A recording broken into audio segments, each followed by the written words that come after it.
In a vast and unforgiving desert, Gorr and his daughter wandered, the last survivors of their kind. Hunger and thirst gnawed at their fragile bodies as they struggled against the merciless sun. Gorr, desperate and broken, laid his ailing daughter upon the scorching sand and pleaded silently with the god Ra for water and sustenance, not for himself, but for her. But no mercy came. The child's life slipped away quietly under the burning sky. Overwhelmed by sorrow and rage, Gorr buried her beneath the shifting dunes, the sand swallowing the final trace of his beloved.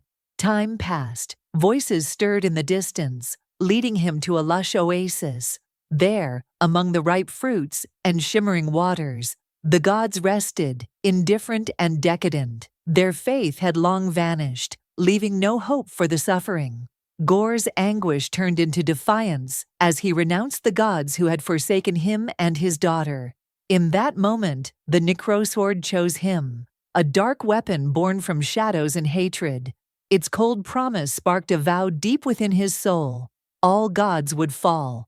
Far away, the warrior Korg recounted the story of Thor Odinson to the Asgardian children. Thor, the god of thunder and the legendary space Viking, had been raised as a fierce warrior. His heart had loved without prejudice, yet loss had claimed everything he held dear. His home exploded, and his loved ones perished before his eyes. Despite this, Thor fought alongside the Guardians of the Galaxy, fighting for justice and hope. But the shadow of Gorr loomed, his dark vow a threat to all gods. The sword had chosen Gorr, and with it, a deadly promise. All gods would die. Despite countless battles and victories, Thor's heart remained heavy with pain. Over time, he gave up his relentless quest for love, and came to accept that his purpose was to fight only the battles fate called him to face. His next challenge arrived when a fierce invasion threatened the planet Yakin. Bird-like hordes, known as the Hibusa, had stormed the world, laying waste to its lands. The planet's king, burdened with grim news, revealed that all the gods had been slain and their sacred temple left unguarded. Thor, summoned to defend Yakin, prepared to face the invaders. Though the odds were stacked against him and his allies, he steeled himself for the fight ahead. On the battlefield, the clash was brutal. The goal was clear: to defeat the enemy with minimal loss and preserve the temple's sanctity. Though the outcome was uncertain, Thor's resolve never wavered. Meanwhile, on Earth, Jane Foster, Thor's former lover, faced her own battle. Diagnosed with stage 4 cancer, she endured the harsh realities of chemotherapy. Her friend Darcy Lewis stood by her side, offering comfort and care. Despite medical efforts, doctors delivered bleak news. Recovery was unlikely. Jane, unwilling to surrender, searched for hope beyond conventional medicine. She learned of Mjolnir's mystical power, a force that might yet save her. Back on Yakin, the king honored Thor's heroism by gifting him 2 enormous goats, majestic creatures, both beautiful and wild, known for their loud, unmistakable calls. Though troublesome at times, they were to be cherished companions, symbols of the bond between warrior and planet. Thor accepted the gift with quiet gratitude, knowing he could summon the goats with a special whistle whenever he needed them. Amidst their journey, a moment of levity surfaced when a voice called out to Thor about Craiglin and a marriage, a reminder of the strange bonds formed across the stars. Yet the looming threat overshadowed all else. The God Butcher had found them. Gods were being slaughtered one after another, and the peril was closing in fast. Thor's companions worried for him. The weight of loss had made him vulnerable, and he knew it too. With a heavy heart, he decided to leave the Guardians of the Galaxy behind, setting out with Korg toward the distant world of Sif. Using his Stormbreaker, Thor tracked down the injured warrior Sif. She had lost an arm in battle, but remained resolute. She expressed her wish to die honorably on the battlefield. Her story was grim. A madman had trapped her while she was hunting him, and now the God Butcher was coming. Asgard was the next target. True to the warning, Gorr and his berserkers launched a brutal assault on Asgard. The chaos was immediate. with the Asgardians struggling to fend off the relentless attackers. But Thor arrived just in time, wielding Stormbreaker with devastating force. One by one, the berserkers fell beneath his might. Despite this fierce defense, the Asgardian people were in turmoil. Their children had been captured and imprisoned by Gorr's forces, and panic swept through the realm. Thor urged unity among them, calling for strength rather than discord. Jane Foster shared critical information. Gorr moved through shadows, conjuring monsters from the darkness itself. In response, Thor spoke of the Necrosword, an ancient and deadly weapon capable of killing gods. But wielding such power came with a terrible price. It slowly corrupted and consumed the one who bore it. As the conflict intensified, calls for help echoed across the battlefield. In the chaos, small injuries and fiery mishaps occurred. A cape caught fire, but resilience prevailed, as it would regrow. Meanwhile, the weight of the Necrosword's curse became clearer. Thor struggled with his own magic, uncertain of its full extent. Yet hope remained. Knowledge passed down from his father promised guidance, and he vowed to learn, to master these powers, to stand against the darkness threatening everything he held dear. Thor's focus sharpened as the gravity of their mission settled in. Urgency filled the air, yet he knew the moment to act was not quite upon them. Assuring his companions, he reminded them that as Asgardians, death was not the end. They would be welcomed into Valhalla, where the brave found peace. Their target lay in the Shadow Realm, a dark and perilous place. To face the challenges ahead, they planned to recruit legendary gods, Ra, Hercules, and Zeus, the oldest and wisest among them. They secured a ship capable of traversing the realms and prepared to set course. Before departure, Thor inquired how Jane had come to possess Mjolnir. She revealed that she had heard its voice calling her, a mystical summons that gave her hope despite her weakening condition. Though Jane's body grew frail from illness, her late mother's advice echoed in her mind: never stop fighting. This resolve reignited her spirit. Valkyrie, ever pragmatic yet caring, encouraged Jane to join the battle. Lightheartedly, she remarked that fighting suited Jane well, and the others agreed. Thor, in turn, reassured the Asgardian people that they would return with their children safe. Together, they embarked on their journey, traveling through the void until they reached the omnipotent city, a place of unimaginable power. As they walked its grand streets, Jane's curiosity emerged, and she asked Thor if he had any other romantic interests. Thor's answer was straightforward. His duty left little room for such distractions. Meanwhile, the children held captive in the Shadow Realm whispered about Thor's legendary adventures. Suddenly, Gorr appeared among them, his presence dark and threatening. The children faced his ominous question about the gods who were meant to protect them. Back with Thor's team, the Golden Temple came into view, the sacred place of the creator gods, beings of immense power and wisdom. Disguised, they moved cautiously through its halls, observing the various deities. Then the moment arrived. Zeus, the god of lightning, made a grand entrance, commanding awe and respect. Inspired by his presence, Thor cautioned Jane not to interrupt, knowing the importance of such a display. Zeus proclaimed the opening of the Holy Council of Gods, his voice booming with authority. As the god of lightning, he was a towering figure of inspiration, and Thor recognized the weight of his leadership. The battle ahead would require the unity and strength of all the gods. When the time came to ask for an army, the question arose: where could they possibly muster the forces needed to hold their ground?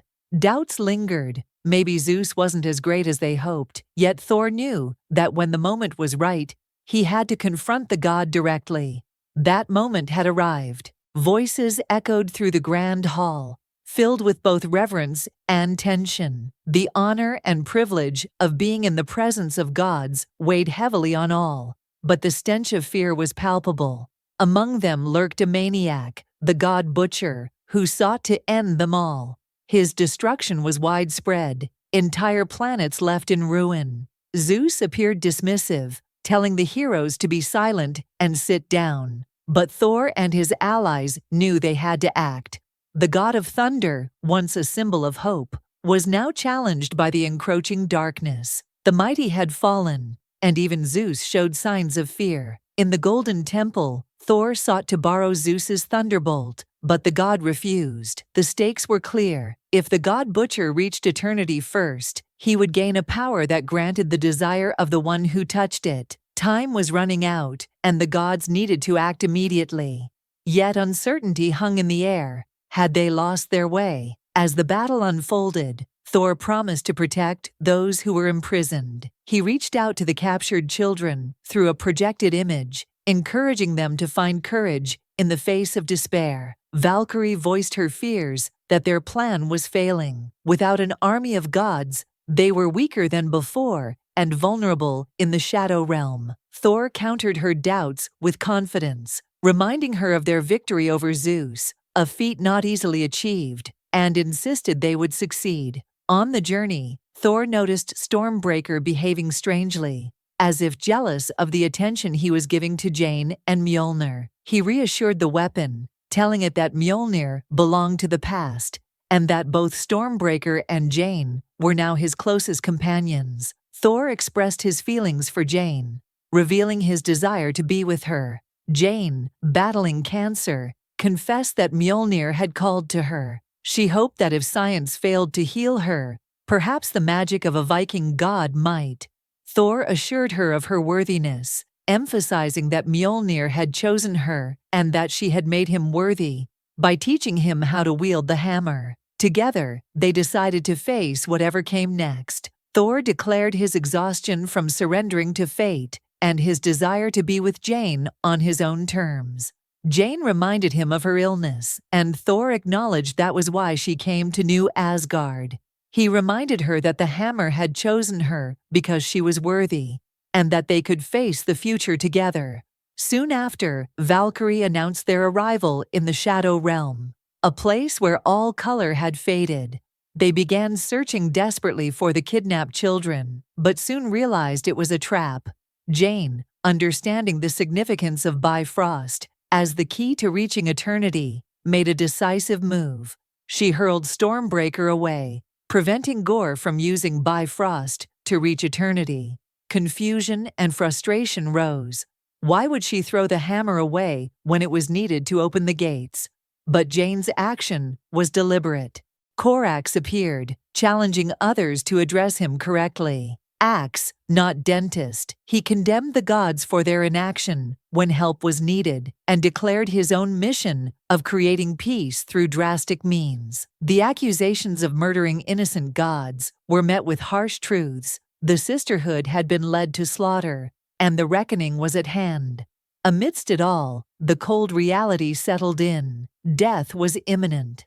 "I'm sorry," whispered the shadows, as the battle for eternity raged on. "I know your pain," Thor thought, for he once had a daughter too. She never had to grow up in a world filled with suffering and agony. Jane was taken to the hospital, where the doctor informed Thor that her condition had worsened due to her use of Mjolnir. Despite the gravity of the situation, Thor vowed to kill Gorr. Jane expressed her desire to accompany him, but Thor urged her to rest, wanting her to survive.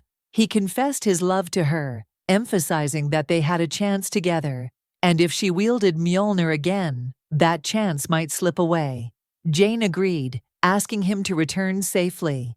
Valkyrie informed Thor that the Gate of Eternity lay at the very center of the universe. She excused herself from accompanying him, badly injured, and implored Thor to destroy the Necrosword, the source of Gorr's power. Before parting, she handed Thor the thunderbolt and urged him not to die. Thor then set off alone to confront Gorr. Meanwhile, in eternity, Gorr held captive children, wielding Thor's Stormbreaker to open the Gate of Eternity. Before Gorr could make his wish, Thor appeared, freeing the children. He gathered them, granting temporary power and encouraging them to fight the monsters and retrieve Stormbreaker. He called them the Army of Space Vikings. The children fought fiercely, and Thor faced Gorr in battle. Thor declared that whoever held these weapons and believed in returning home, if true of heart and power, would stand with him. Leaving the army to fight alongside Axe, Thor began overpowering Gorr. Back in the hospital, Jane sensed the battle and reached out for Thor's help. The struggle culminated in eternity, where Gorr was about to make his wish. Thor stopped him, explaining that he did not seek revenge, but love. He acknowledged Gorr's pain, but insisted this was not the way. Thor told Gorr he wished to spend his final moments with Jane, choosing love over vengeance. He asked Gorr to bring back his daughter instead of killing all the gods. Holding Jane in his arms, Thor reminded Gorr of his own daughter. Gorr admitted he was dying and feared that if he brought his daughter back, she would be alone. Jane reassured Gorr that his daughter would never be alone. Gorr, moved, made his wish. "I love you." Gorr whispered. "I love you too," Jane replied.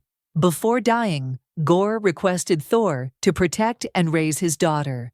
Thor agreed without hesitation. Stories of Gorr and Jane Foster, the mighty Thor, spread far and wide. Jane became a legendary hero among the Asgardians, her sacrifice having saved the universe. Thor raised Gorr's daughter as his own, loving her deeply. He had found a new reason to live and to love. "Oh wow, I love it. Very creative," someone remarked, admiring the tale. Amidst the stars, two warriors fought the good fight for those who could not. Love and thunder. If you enjoyed this recap, be sure to check out other awesome recaps on the channel. As always, thank you very much for watching.